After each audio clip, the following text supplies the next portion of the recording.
Simangot ka na lang pala. Ikaw siguro. Ay, naku, pakiyot, papasyon ka naman po.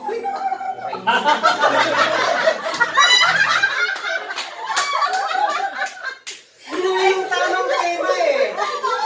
Oo. Ayaw kasi naman pasigaw. Pasigaw ka lang eh. Para kayong laging galit na doon. Ay, sa'yo lang gusto ko eh. Ba't marunong ka pa eh? Simangot ka na lang palagi.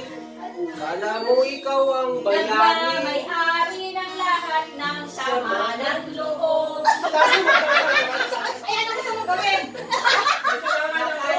Limang minuto. Palagi. May-ari.